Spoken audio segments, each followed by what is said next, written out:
Welcome to Women in Focus. I decided I won't wear Indian outfit. I'll wear This Is Our Shot t-shirt that was given to me by the person who's going to be our Woman in Focus today. She happens to be a doctor, an emergency doctor, emergency room doctor. And I've talked to her earlier on our television, radio programs. Her name is Navdeep Grewal, Dr. Navdeep Grewal, and she's our Woman in Focus today, associated with the South Asian COVID Task Force.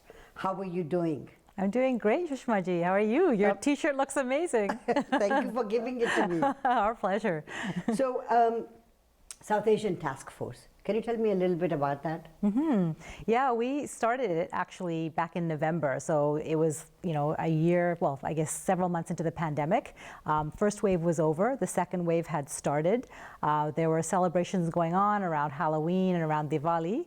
And unfortunately, within our South Asian community, we're starting to get a little bit of a bad name or a bad reputation because people were saying that the number of case counts were going up solely because the South Asian community was still partying and having big wedding receptions. And we thought to ourselves, there's more to the story than that. And so a few of us started talking. It actually started in the Peel region of Ontario, where they were also hearing the same thing on the media there. And so they said, well, we need to do something about this because that's not the whole story, and we need to advocate for the South Asian community. Right. So a few doctors got together, they discussed this, and then they said, well, we need some representation from the Western physicians as well. And one of them knew one physician in the West, and that was me.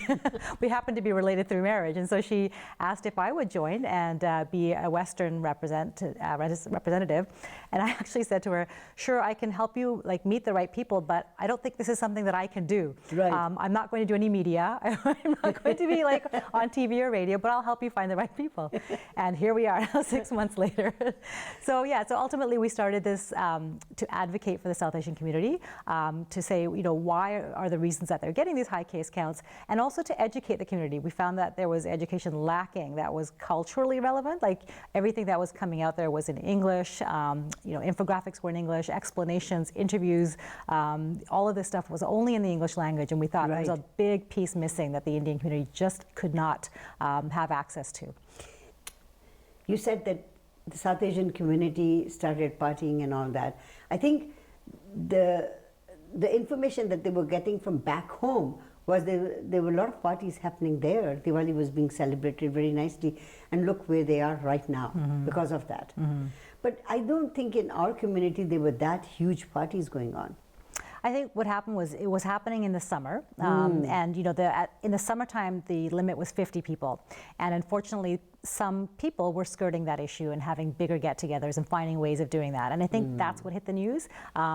Through social media, through word of mouth, people were discovering that was happening despite it being against public health orders. And even though other communities were doing exactly the same thing, it just so happened that because big Indian weddings are well known in the community that it made the news. And then at Diwali, the same thing happened. People were lining up to go inside the gurdwaras and the mandirs and the mosques, and people were just, the optics of it didn't look good. And again, there was that one night on Granville Street where people were partying on Granville Street. Right. I don't know if you remember that. That's right. And I remember looking at that, and this was, I think this was the Halloween weekend. Right. This is before I became involved. And I was outraged, like everybody else was. Right. And I saw people partying on the streets. I saw young people of all ethnicities, but I was particularly perturbed because I could see people that looked like me also there. And I didn't want that to be the message that was getting out there. I wanted people to know that it's all groups that are partying, that it wasn't just South Asians, that we're not a group of people that should be known for partying, and that's the reason that we're getting these cases.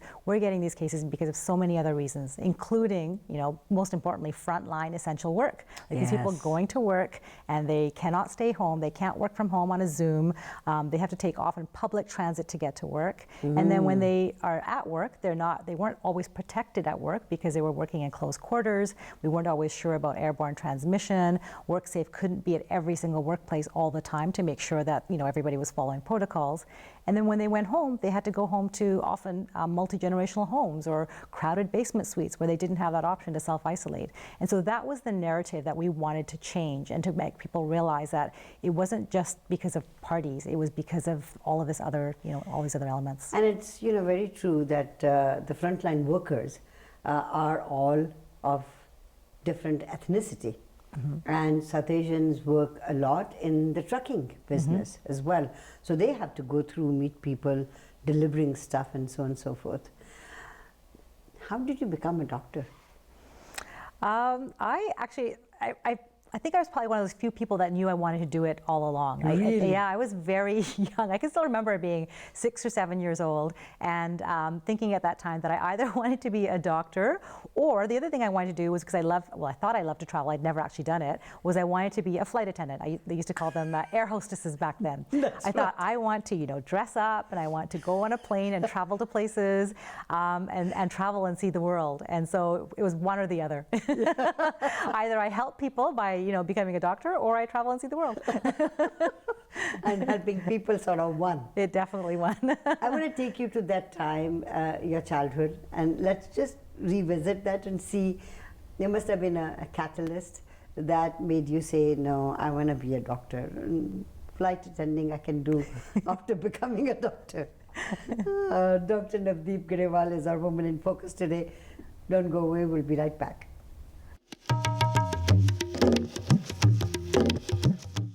Welcome back to Women in Focus. Dr. Grewal is our Woman in Focus today. So we were talking about you,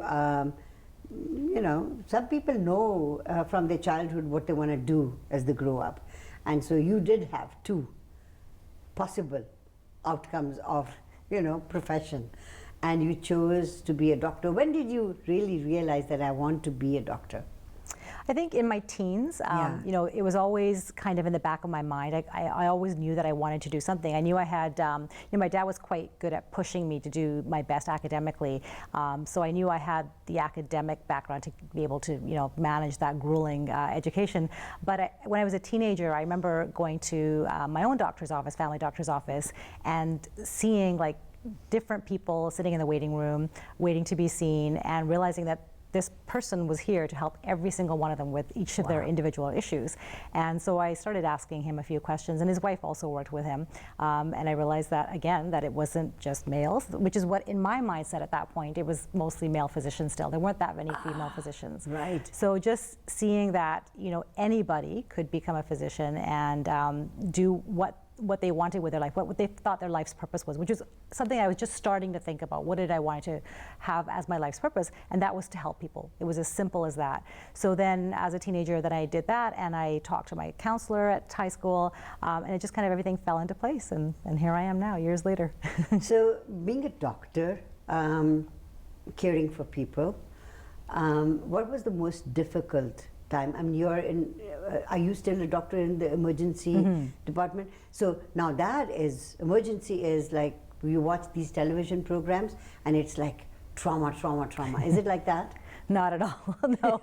I know. I often laugh about that because I watched ER when I was in medical school, and the things that they went through in 1 hour on that TV show, I probably still have not seen that level in many years. Things happen. We do see scary ththings in ER, but it happens infrequently. And for the most part, everything that we see is day-to-day things that things like abdominal pain that people haven't figured out why they're having this pain, or chest pain and they're worried that it might be a heart attack, or they have numbness in a hand and they're worried it might be a stroke, or cuts and bruises from various sports injuries. So that's sort of our bread and butter that we see most of the time. Right. And then, of course, people, if they aren't able to get in to see their own family doctor or don't have a family doctor, then they'll come to the emergency room because we're sort of the safety net for all of society. So we do see a lot of everything. It's not just the true emergencies. Right. And when you became an emergency doctor, why didn't you branch out to have your own practice?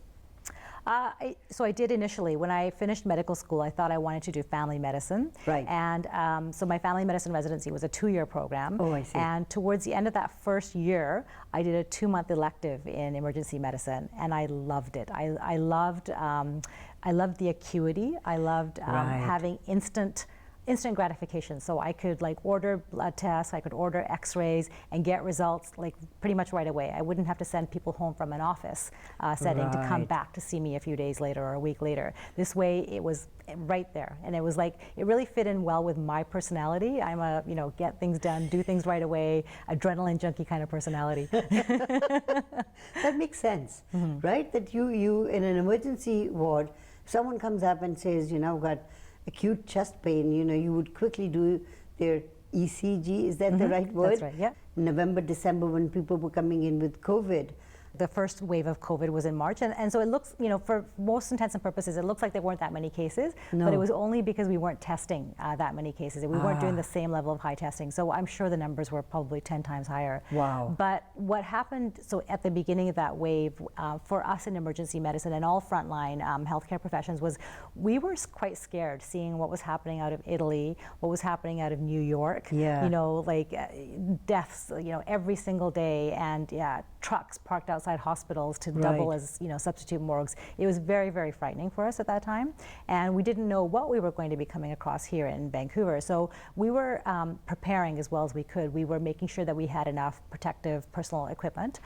We were making sure that we were doing simulation sessions all the time where we learned how to wear that same PPE and then, you know, perform procedures, like, for example, intubating people that couldn't breathe because of COVID, so that if we ever came across that situation, which we knew we would know how to deal with it while at the same time protecting ourselves and not getting sick ourselves. So it was a huge undertaking for staff all across the country, not bet. knowing what was happening, and that was March. So by the time November came along, we knew what to do, and you know, having practiced it enough times, it was not so bad. Like second nature Yeah, then. yeah. My God, I mean, it's been 15, 16 months since we've had this. And from the time that you first saw a COVID patient to now, the science has changed as well. Is this disease going to leave an impact on everyone? Absolutely, yeah. It's a pandemic, right? I mean, how often in our lifetime or anyone's lifetime have they seen a pandemic? The last time this happened was 1918 with the Spanish flu. I think, especially for young people, I think this pandemic will have a lasting effect because so much, like a high proportion of their young lives has been lived in through this pandemic. I can give you an example of my own children. Like my two older children are 18 and 20. My 18-year-old didn't have a graduation last year. He didn't have a normal first-year university Wow. experience this year. And my daughter, because of this, wasn't able to work in the field that she wanted to work in the summertime, so things got delayed for her as well. And my younger daughter, who's in grade 8, it hasn't been as bad because she luckily goes to a school which allows the children to go to school all day long. But that's not the case for so many children. They're going to school like 1 or 2 hours a day or several days a week. So their very core, everything that they know has changed so much compared to, I think, those of us who are older who easily remember life before, and we know that there will be life afterwards. But that proportion of life for the youth, I think, is going to be something that they have to deal with for the rest of their lives. Beautifully said. You talked about children, so that brings me to you getting married, and so I want to come to that, but let's take a short commercial break and come back to find out how you met your husband. Dr. Grewal, Navdeep Grewal, is our Woman in Focus today. You call yourself Nav as well. Yeah, so when I'm speaking to not Indian people, it's Nav. When I'm speaking to Indian people, it's Navdeep. Yeah, and you know what's interesting is I've just done that recently. Before it was always like Nav, Nav, Nav everywhere, and I'm like, you know what? I should embrace my full name. That's what my parents gave me. There's a meaning to it, and so yeah, this is my name. Navdeep. Very nice. We'll be right back. Welcome back to Women in Focus. Navdeep Grewal is our Woman in Focus today. So, you said you've 3 kids. Okay, so let's rewind. How do they get there? So, mom and dad, were you born here?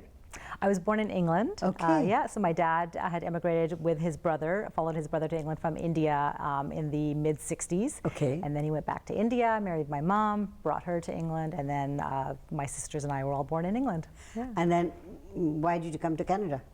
My dad had come to visit Canada in 1975. Okay. He'd come to visit to see what the opportunities were like. We had relatives on my mom's side living in the Vancouver area. He came, he saw, he loved it. Yes. 2 years later, we packed up and moved the whole family. My youngest sister was 6 weeks old at the time when we moved. Wow. So how old were you when you came here? I was 8. 8. Yeah, right? yeah. Was it tough to integrate? I'm not going to use the word assimilate because we don't assimilate, really, do Yeah. No, and we shouldn't. Yeah. You're right, we shouldn't. I mean, that's the whole fabric of Canada is multiculturalism, embracing all cultures. Having said that, though, you know, when you're young in the 70s, growing up in Canada or in a country that wasn't predominantly or was predominantly white, Yes. yeah, things were different back then. Racism was much more pronounced. Yes, definitely, and in your face. Yes. Names were called in public. Yes. It wasn't hidden through, you know, anonymous trolls on social media. So yeah, I got called names. I used to get apple cores thrown at me. You know, all that stuff. All that stuff that we all grew up with in that era. Wow. And how long did it take you to get? Because you were being born in England, you probably spoke English really well. And your accent, probably everybody loved your accent or just made fun of your accent. My accent disappeared before I started school. We Really? moved, yeah, we moved at the beginning of the summer, and my cousins that were here all made so much fun of me speaking like the Queen that it was gone by the time I started school in September. It didn't last long. But you still have a little bit of a English twang in there. Do I? I don't Yes. think so. Oh, really? My sister has the same thing. And she was very young when we went to England. And when we came here, she was only 13. So she still has some of the times when she says, oh goodness gracious me," Right, you know. right, yeah, some of the sayings. You do hear some of the.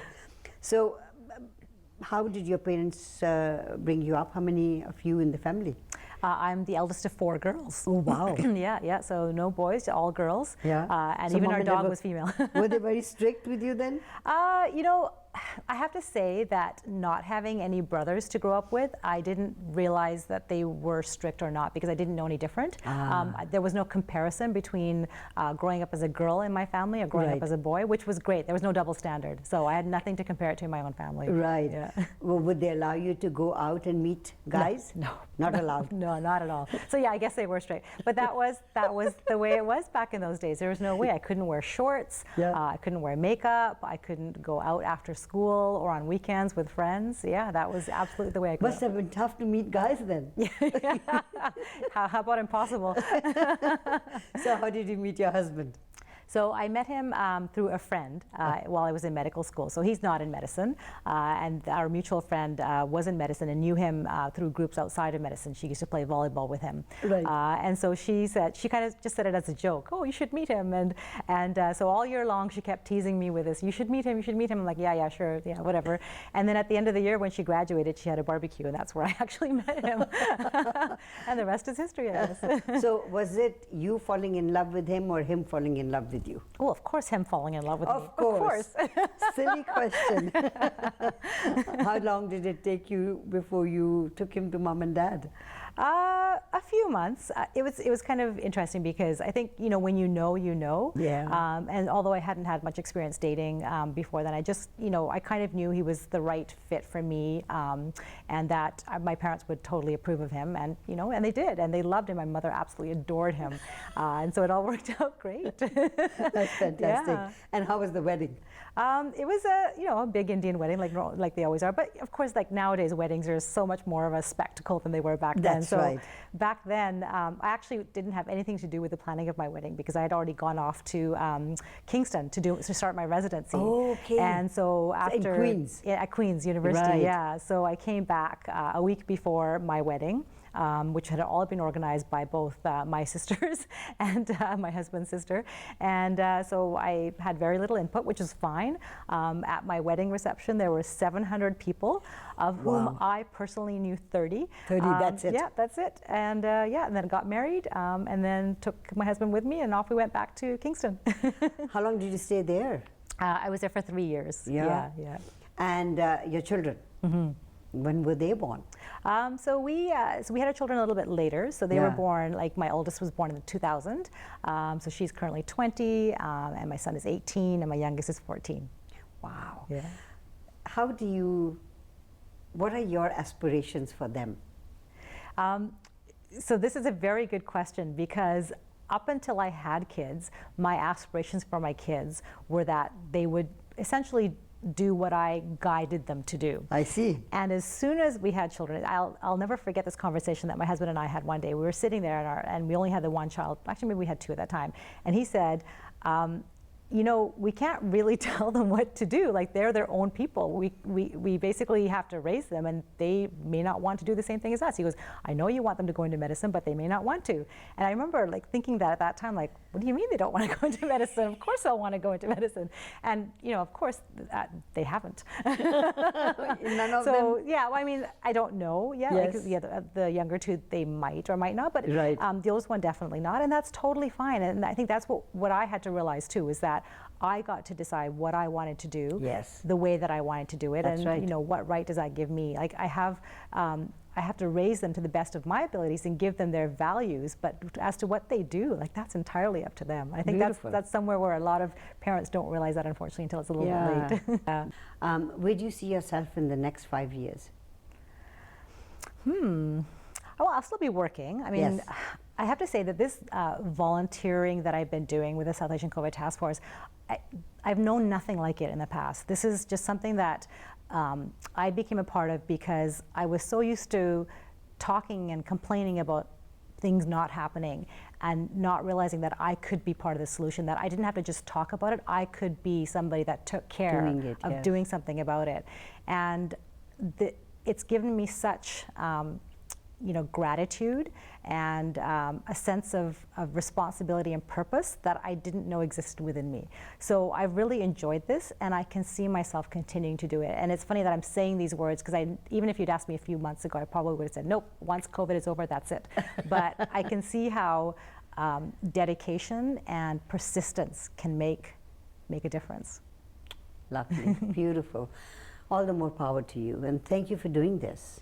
You're doing a damn good job with Dr. Juanda and others that have joined your cause, and I think it will bring positive feeling towards our community, right? Yeah, exactly. Just, you know, showing people that some things are out of people's control, and you know, there's systemic reasons why this happens, why COVID cases occur in the community, and why vaccination rates are lower in the community. So it's nice to be able to shine a light on that and show others that may not have been aware of that there's a specific reason for all this. Thank you for being our Woman in Focus today. Thank you for having me. I really appreciated it. Dr. Navdeep Grewal has been our Woman in Focus today. Don't go away. We'll be right back.